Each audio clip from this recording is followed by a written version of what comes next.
Boyun osteoxondrozundan ola bilir, sonra çiyində olan gərginlikdən ola bilir, əzəllərdə olan miyogelozdan ola bilir, tunel sindromların, əgər sinirin özünün keçiriciliyində orada sıxıntı varsa, mil bilək nahiyəsində və yaxud da ki, dirsək nahiyəsində, köprücüaltı arteriyada sıxıntı varsa, bunların hamısı qolda ağrı və keylik verə bilir. Bəzən bu ağrı ilə bağlı revmatoloqa müraciət edirlər və heç bir problem çıxmır. Hətta bəzən düşünürlər ki, yəqin ki, sümükdə sınıq və yaxud da nəsə bir problem var. Amma nə artroz, nə artrit aşkarlanmır, amma bu ağrı get-gedə artır və bəzən uyuşmaya səbəb olur, halsızlıq və qol qatdalanmır, qalxmır yuxarı.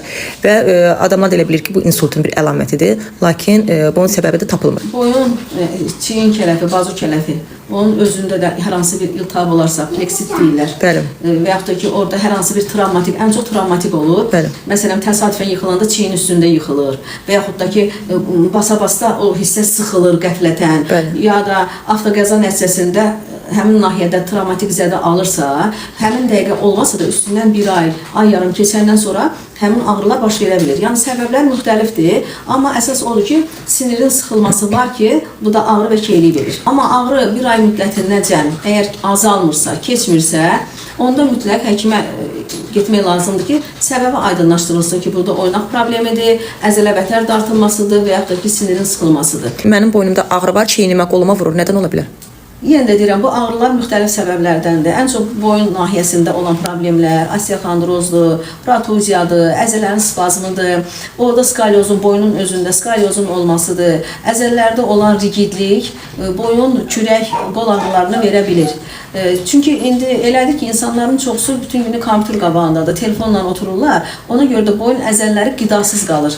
15 ildir sol kürəkdə olan ağrılardan şikayət edir, bu ağrı qoluna verir, sinəsinə verir, boynuna verir və xəstə deyir, bu 15 ildə bu məndə o qədər gərginlik, depressiya yaradıb ki, mən həssas dərəcədə, yəni heç bir insanla artıq danışmaq istəmirəm. Soyuq havalarda, tərləyəndə bu ağrılar artdığı üçün bəzən heç çimmək də istəmir, çünki hər çiməndən sonra ağrılar güclənir və bu onda artıq həqiqətən depressiya yaradıb.